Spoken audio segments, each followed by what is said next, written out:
seems to be everywhere at the moment, which is Wild Dark Shore by Charlotte McConaughey. And this is a book that my mum lent to me after she had read it. And I just felt like I wanted to kind of read it straight away, and it did sound really interesting.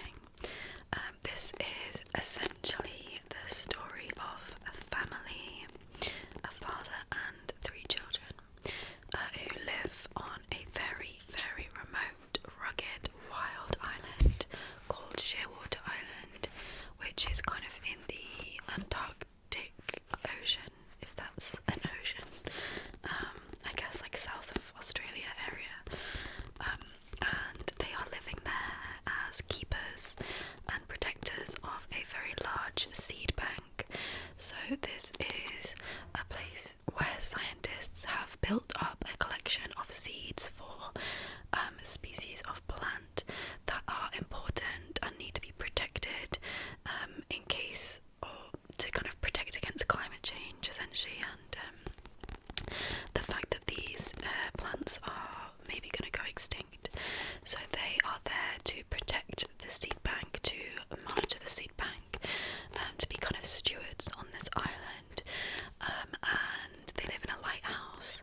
And then one day this woman washes up on the island, and she is there looking for a scientist who used to live on the island, and the story kind of evolves from there. It's a really interesting page turner of a book where you're trying to unravel exactly what's happened and what's going to happen, and the impact of this woman's arrival on the family that live there. What I really loved about this book was the sense of place and the atmosphere, the rugged environment that they lived in, like really inhospitable island full of different animals, birds and albatrosses, seals, loads of cool marine life as well, but really hard to live there in terms of the weather and the fact that the island is actually collapsing into the sea because it's being eroded over time. So they are in the process of leaving. They're collecting up the most important samples in order to take off the island. Then there's going to be a kind of evacuation in a couple of weeks at the point that the novel starts. So yeah, I loved the sense of place and how dramatic it felt.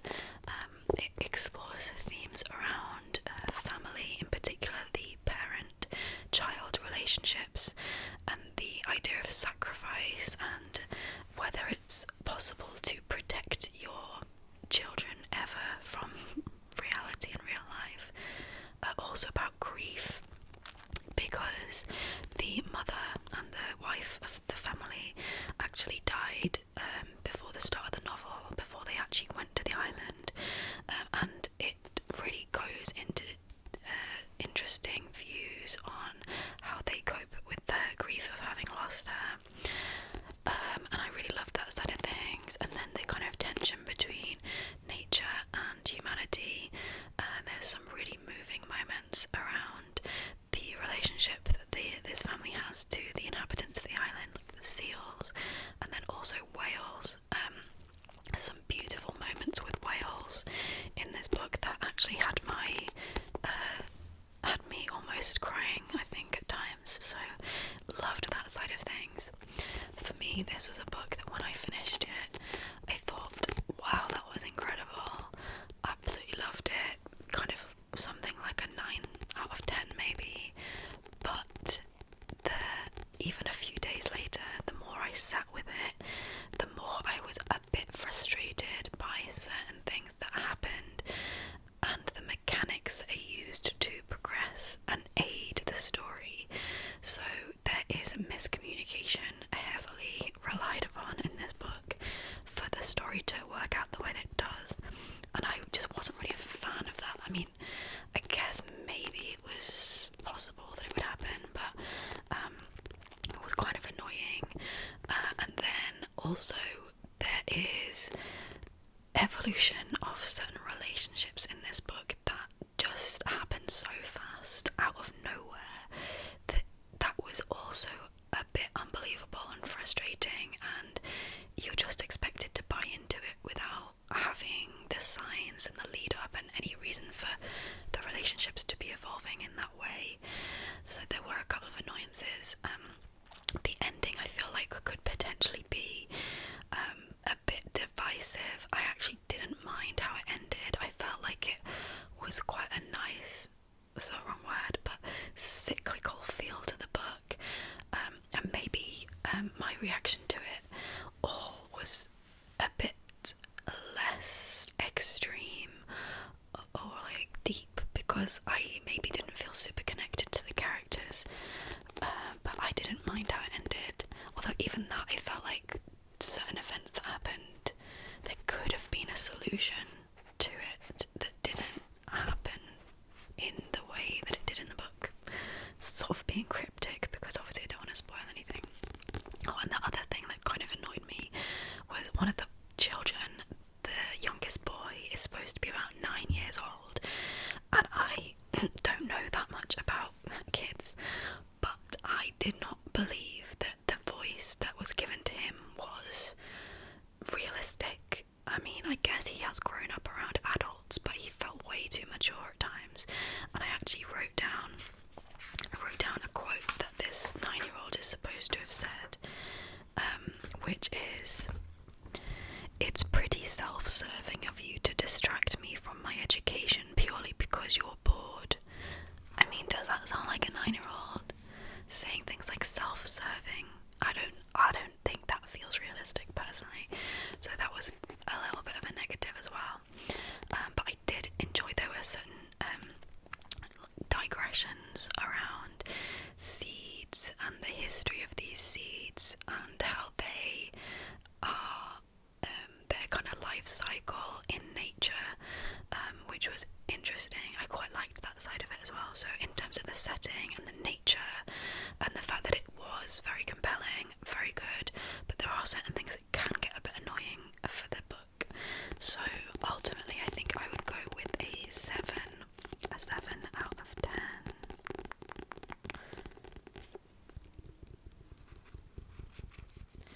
Next up, I read something on my Kindle, and I did say at the end of last month's wrap up that I wanted to have more of a palate cleanser and get into some silly, spicy romance. So I picked up Nocticadia by Kerry Lake. So this was a crazy book. It's kind of dark academia in a sort of dark romance, sort of fantasy romance-ish. I mean, it's not fantasy, it's more like science fiction actually. But yeah, the premise of this book is that there is a main character, or female character, whose name of course I can't remember, and at the start of the book she loses her mother to kind of a very gory, kind of horrifying death, which I thought was an amazing scene that could definitely give you tingles, because it was pretty horrifying. But essentially, yeah, the mother succumbed to these parasitic worms that were living inside her. And anyway, this girl's home life is a bit difficult. She's now living with her stepfather, and she has to kind of struggle to make ends meet, but she's also a college student, so she gets selected randomly almost to go to this really top ranking school, which is on an island.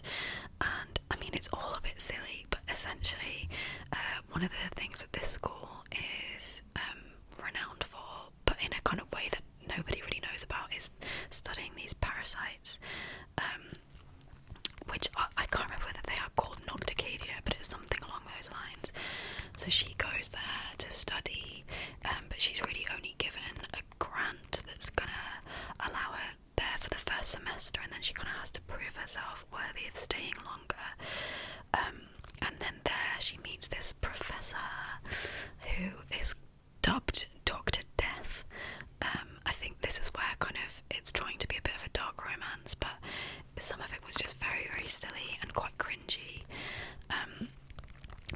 And anyway, just, you know, their relationship evolves. She's trying to understand and learn more about this parasite, which is very secretive, about like how her mother died, why she contracted the parasite, and also kind of unraveling historic, unethical scientific practices around studying this parasite. And it's all wrapped up with this professor and his family, his kind of past traumas and stuff like this.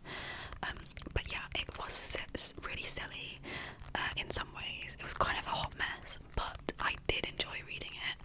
I would probably give it a 6.5 out of 10. At times it felt a bit cringeworthy, I'm not gonna lie. There were certain things that happened on the kind of spicy romance scale, one of them being the professor teaching a lecture while being visibly aroused. Like, come on, how is that? That's not a good thing. That is not sexy. That is just embarrassing and cringeworthy. And some stuff that the female character does as well is pretty cringy. But I did ultimately enjoy it. I just think there was too much going on. I think this was her debut novel, and I think, you know, there were elements of secret societies, revenge plots, kind of evil twins, and then the romance, and then a lot of kind of sciencey stuff around this parasite. I feel like I've missed loads out, like well, anyway, whatever. I've missed some stuff out because there's just so much going on in it. And yeah, it all felt a bit much, but I enjoyed it overall. The spice was kind of more of a slow burn, which was fine, but I feel like when the tension was highest, the author never really made the most of it. And then I realised that I have a new pet peeve, which is a spice in an epilogue. I think if we've got to the point of an epilogue, we don't need to be seeing more spice. If, you know, an epilogue just needs to kind of maybe tie up some loose ends, maybe have a bit of a flash forward, but they're kind of a bit pointless, and please don't be putting spice in there. It's just pointless in my opinion. So yeah, a decent fun read, but yeah, there was just too much, I think, going on in it. Then I picked up The Voyage Home. The Voyage Home by Pat Barker.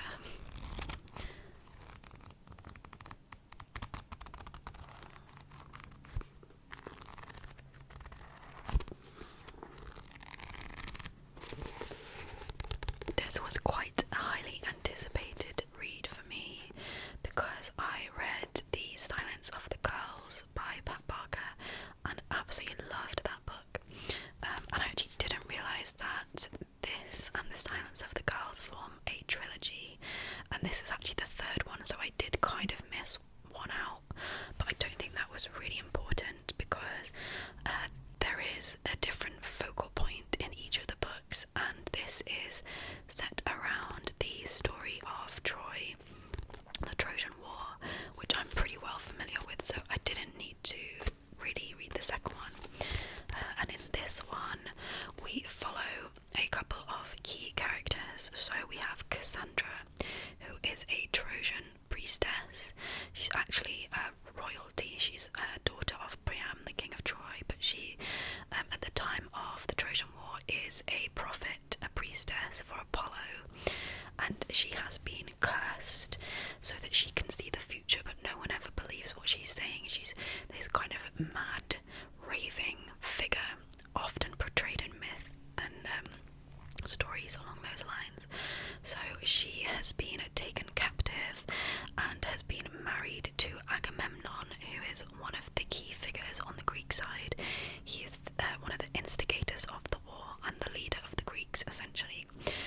So she has been taken captive, abused, and essentially he's taken her as a water prize and married her. And they are in the point of the story starts as they begin the journey back to Greece. So we have Agamemnon, Cassandra, and then Cassandra's slave servant, who is called Ritza.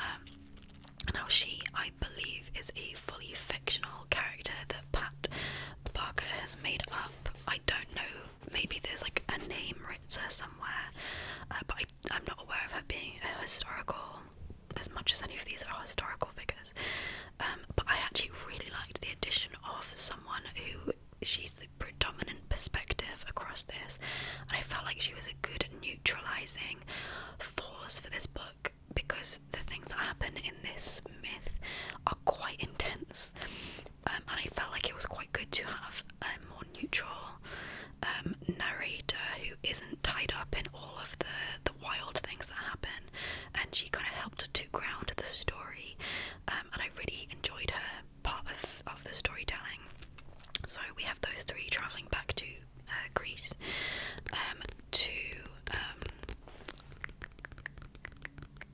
what is the name? Is it Mycenae? I think.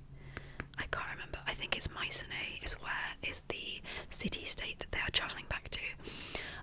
But anyway, then there is Clytemnestra, who is our other key protagonist, depends what you think of her. She is Agamemnon's wife, who is waiting for his return after 20 years, I believe it is. However, she's not too happy with Agamemnon, because before leaving to go to Troy, Agamemnon sacrificed his daughter Iphigenia in order to get favourable winds so that they could sail to Troy and take the city. So she's really annoyed because he's killed their daughter, and she herself is planning revenge by killing Agamemnon when he gets home. So the book is really working towards this crescendo where Agamemnon will return home with his prize Cassandra, and Clytemnestra is awaiting there to enact her revenge. So the book was quite thrilling at times, but it also had a kind of raw, gritty feel to it in the way that some of the descriptions were, and in particular some of the descriptions around sex, they were kind of much more realistic than the kind of romanticized hypersexual versions that you get in books that are actually spicy books. So I enjoyed that. I think that there were some really poignant, moving, thought-provoking parts around the impact of war, and particularly the impact of war on women. And there was a couple of really great scenes. One was an interaction with Cassandra and Clytemnestra, and the kind of things that tied them together, but the fact that they were so, different, their experiences are so different as well, the way they kind of set themselves apart from each other.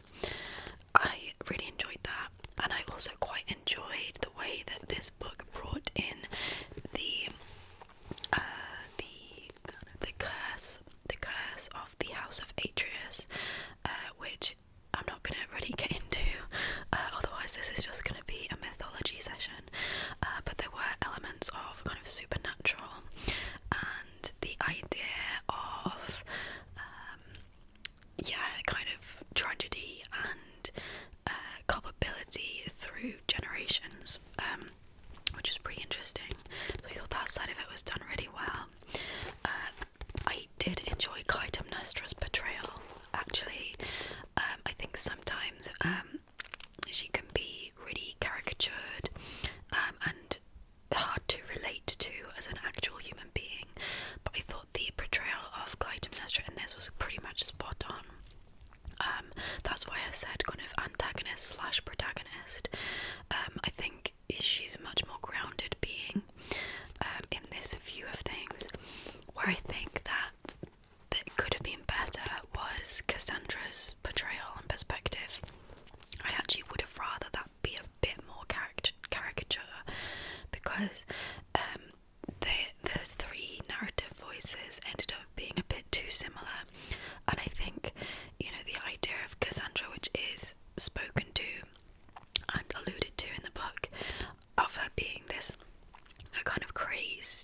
frenzied profit. We didn't really get to see that as much, and I know that that's probably because the author was trying to humanise her more, but I actually think that would have been a really good foil and offset for the other two perspectives that we get. So I think that could have been done a bit better.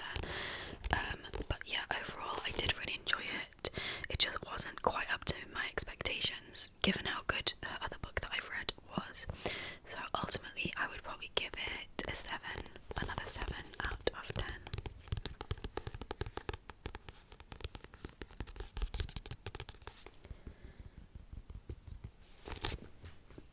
Then I went back to my Kindle for yet another silly, spicy book, and this time I picked up The Never King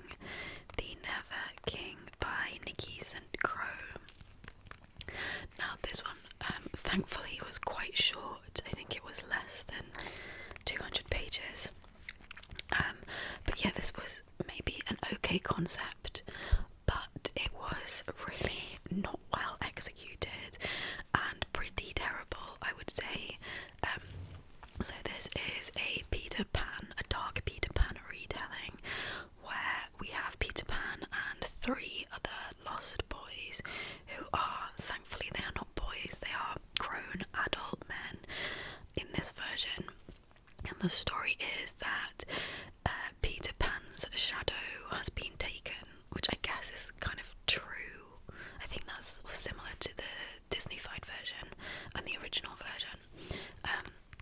But that means that his powers are kind of waning. I think Neverland maybe is at risk, etc, etc.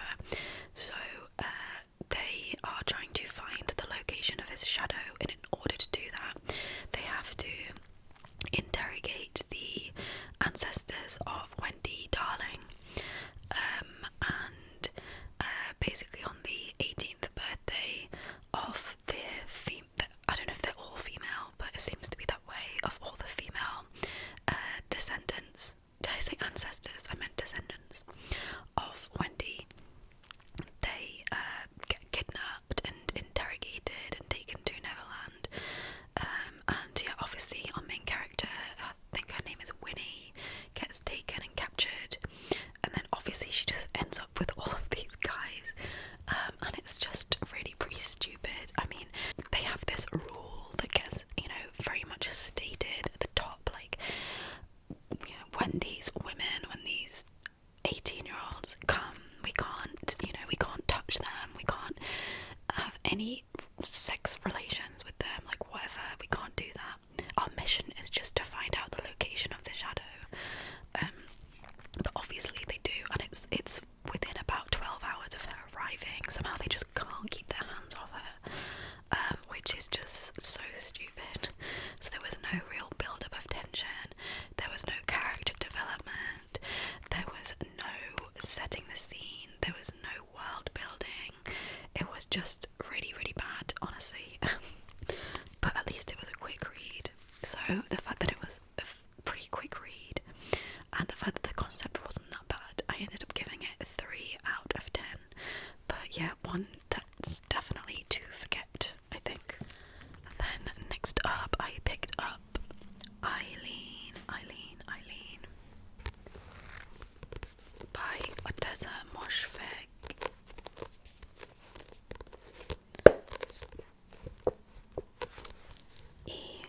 Eileen.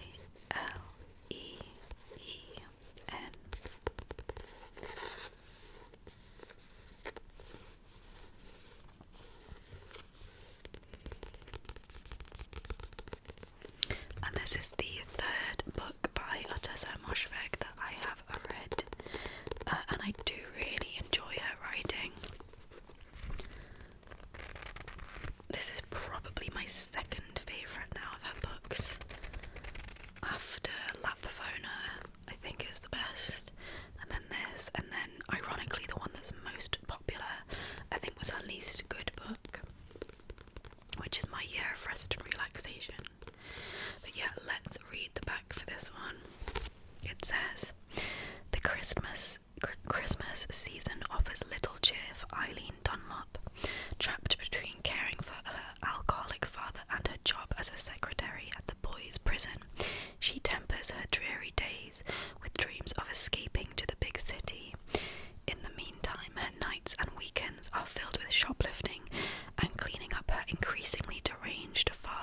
passes.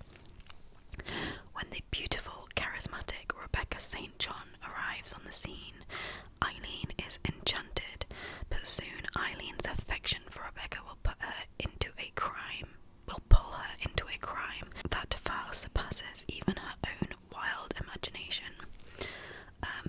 So what this book on the back doesn't really tell you is, so this is the first person perspective, so we are inside Eileen's head, and she is thoroughly unlikable. And I think it's a really interesting setup where that happens, where you're transported into the mind of someone that, at least on the face of it and to start with, there is no redeeming quality or feature, and they are just pretty detestable. But there's just something so compelling about her writing that even though you don't like the narrator, it still pulls you in and you still can't put it down. So yeah, the writing I think is so impressive for that reason. And also I think there is something about, particularly I think this book and Lapfona as well, they are both very vulgar and disgusting, but in a really delightful way, in a way that's kind of somehow so enjoyable, for me at least, to reading about these just detestable, grotesque things. It's just really weird how she can do it in a way that makes it enjoyable.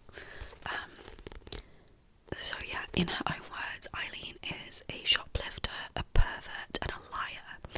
And it's a really fascinating read because this is definitely a prime example of an unreliable narrator. And part of the intrigue is you trying to unpick what is actually going on, why Eileen is like this, why is she the way that she is, what's real and what's not real, what is she telling you and not telling you.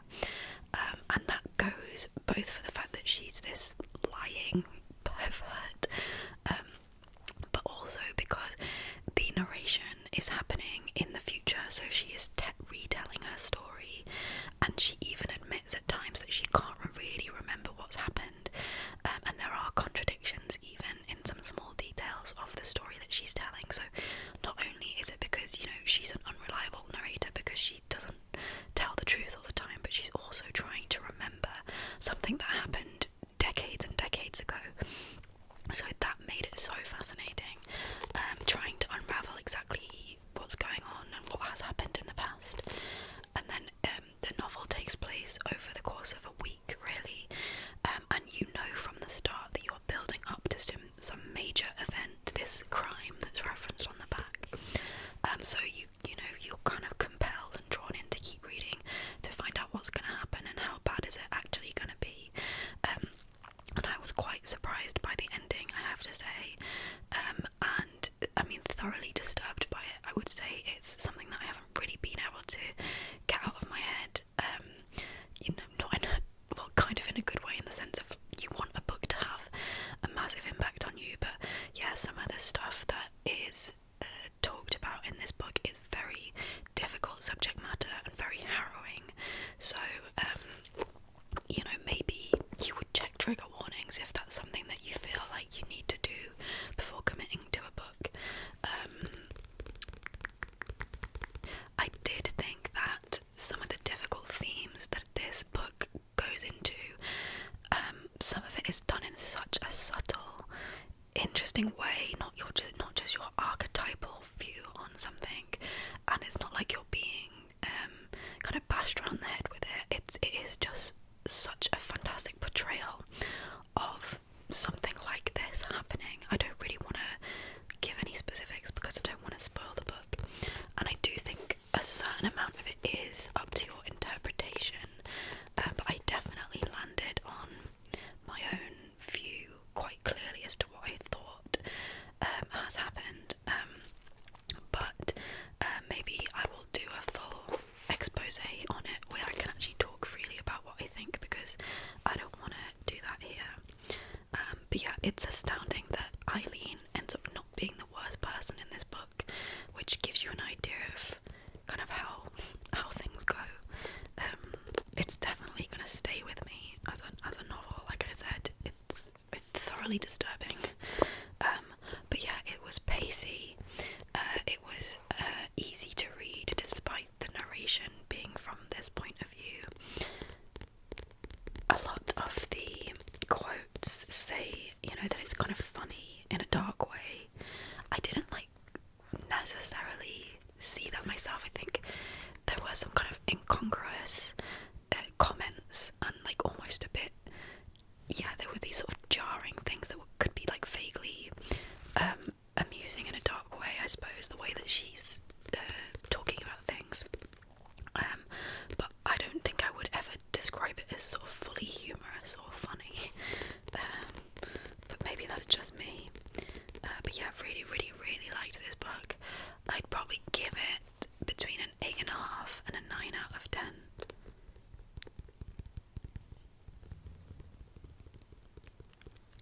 I did actually put it down for a little bit, so I got to the final day, really, because it is set up into each chapter is Monday, Tuesday, Wednesday, and I get to Christmas Eve, and I think there was about 70 pages left at this point, and I knew that I wouldn't be able to stop reading, or I wouldn't want to stop reading at that point, so I wanted to make sure I was reading it at a point where I had plenty of time to finish it and not have to put it down. So I picked up my next book in between, thinking I would just read a little bit of it. I actually ended up reading the entirety of that book before coming back, and it was a bit difficult for me to get back into because of the unlikability of the narrator, particularly, and the difficult story that you're working through.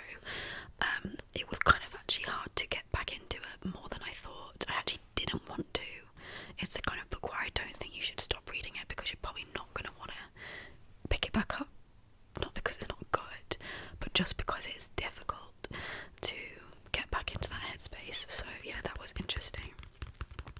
But yeah, overall very, very good. So book number 6 that I mentioned that I picked up in between was No Shortcuts to the Top. No Shortcuts to the Top by Ed Viesturs. And I guess it's kind of co-written by David Roberts. So this was the perfect antidote to Eileen, because this is also a sort of first person real, this is a real life biography slash memoir of a very well respected, successful mountaineer, Ed Viesturs. So the fact that it was also a first person really helped me cleanse myself of Eileen, although I did obviously have to go back into Eileen afterwards. But I did not expect to love this book as much as I did. I thought it would be really interesting, and I picked it up because I've definitely become a bit obsessed with mountaineering, in particular high altitude Himalayan style mountaineering, but this was such a page turner, unexpectedly a page turner. I could not put this book down, which I did not expect. So this is mostly focused on Ed Viesturs' challenge of climbing the 14 highest mountains in the world. These are all the mountains above 8,000 meters, which he's going to be doing without using any supplemental oxygen, which is an incredibly difficult feat. I think when he does finish it, he's only the fifth-ish, maybe 6th person to have ever done it, which is incredible. So he really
and was just having to scrape a living and get by in order to fund these expeditions. So interesting. If you are interested in that side of things, then I really do highly recommend this book. I absolutely loved it. I would give it a 9 out of 10. The only reason that it's not getting a 10 out of 10 is because I think it could have used some supplements like a map or a timeline, because this book doesn't go chronological. It does jump in time a little bit back and forth, which I think worked well for the narrative arc of it and the themes and topics that he was talking about. But it did make it a bit confusing at times as to what happened when, and trying to remember key events and how they were situated relative to everything else. So I would have loved a timeline and maybe a map of like all the peaks and where they are. So absolutely did love it so much though. Unexpected. And I have folded a page down. I can't remember why. I think I was gonna read something out. There's actually quite a few paragraphs that were interesting. He's sort of talking a bit about karma and the fact of how you live your life, the respect that you give others and the respect that you give the mountain. How you treat people does tend to come back in a kind of kindred fashion. So, you know, those times when he gave up a summit attempt in order to help climbers that were in massive danger, in peril, who were dying, in order to rescue them. He sort of says that he does believe that, you know, that can kind of come back around, you know, if everyone helps each other. He says, people describing him as a nice guy misses the point. What drives him is not the desire to get along with people or make friends so much as a moral obligation to give back as much as or more than he takes. And then he says, some 3 decades ago I was a naive kid growing up in Rockford, Illinois. One day I read a book, Morris Herzog's Annapurna, and it completely changed the direction of my life. Eventually it turned me toward a quest that no one else in the United States had accomplished. Yeah, I know, I think I just like the idea that reading a book can change your life. So I think that's what I was highlighting there. But I just, like I say, I loved this. He came across as such a self-assured, grounded type of person. And yeah, just incredibly impressive.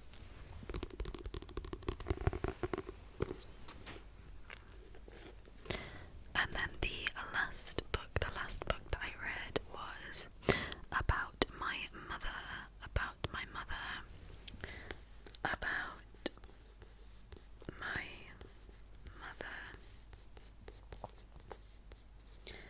by Tahar Ben Jaloun. I'm gonna read the back on this as well. Lala Fatma thinks she's in Fez in 1944, where she grew up, not in Tangier in 2000, where this story begins. She calls out to family members who are long dead and loses herself in the streets of her childhood, yearning for her first love and the city she left behind. By her bedside, her son Tahar listens to long-hidden secrets and stories from her past. Married while still playing with dolls and widowed for the first time at the age of 16.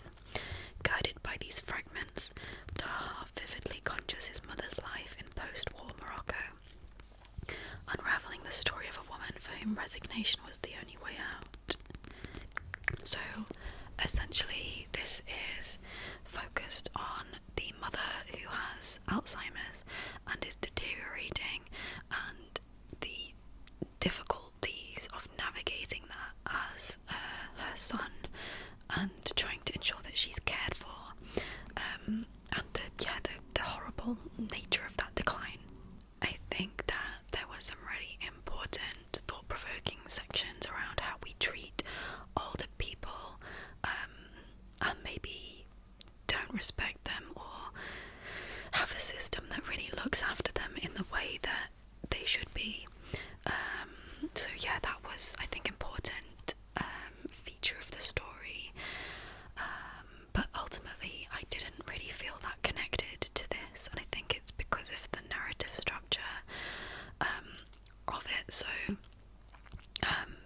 essentially it is, I think it's first person, from the perspective of the son, but we get a lot of kind of dialogue and the ramblings of the mother in there. So, I thought that was an interesting side of it, but we never really saw their relationship build up to that point, because even though there are sort of flashbacks, there are flashbacks, but only up to this point in the book. There aren't any more. I mean, he still sort of talks a bit about her history in this section, but I was expecting, based on the back of this book, that it would really be her story, and then interspersed with that there would be the disease and the deterioration side of it. But it was mostly about the latter, and a little bit about her life up to that point, but I never felt super connected to it or to their relationship. And I think maybe switching the focus a little bit, either so that it was give a better view on their relationship before, or maybe go more into detail about the mother's life overall. And then it was also a bit unclear, because the present day stuff is his view on everything, his perspective, and then in the past it's kind of unclear who's telling that. Is it the mother? How does he know if he's the one that's narrating it? How does he know all this stuff? Because there's even moments from when she lost her virginity, and I guess it could be that the mother has unwantedly kind of spoken about that, but it feels a bit weird that he would know all this stuff. So I was a bit muddled, I guess, in terms of the narrative structure, and I just didn't think it worked fantastically well. And there were a couple of other weird bits, he kept talking about how fantastic his mother's boobs were, her breasts. There was a whole paragraph about how amazing and splendid her breasts were, and I don't know, that made me feel a bit uncomfortable, I'm not gonna lie. So yeah, it was okay. It didn't really connect with me that well, I would say. And even in terms of a view on Morocco, it was good to build up a bit of more of a perspective on the history, but again, there wasn't that much of that side of it, so I think it just didn't live up to what I was expecting. I do think there were, like I say, some poignant things, and I think if you've already been directly affected by this, luckily I haven't. I mean, one of my grandparents did have dementia, but I think I was a bit sheltered from it by being the grandchild and not being the primary caregiver, the children, etc. So I think if you've gone through a really difficult situation, it would probably be you'd be more connected to it. It would be more pertinent, I guess. And I think it actually kind of annoyed me a little bit at times as well, because he was sort of criticising the Western way of old people's homes and care homes, essentially, which I do think, that isn't necessarily a very good thing. But what's the alternative? Because if you don't have the money, most people don't have the money to have round the clock care in the person's house, and or the ability to arrange that, and also if in a household you have every adult is out working every day, how else are you going to do it? I'm not saying it's a good thing, but is it just the expectation that women should be at home caring for everyone? Because I don't really subscribe to that view on the world. And also the state of his mother, talks about some of her caregivers who live in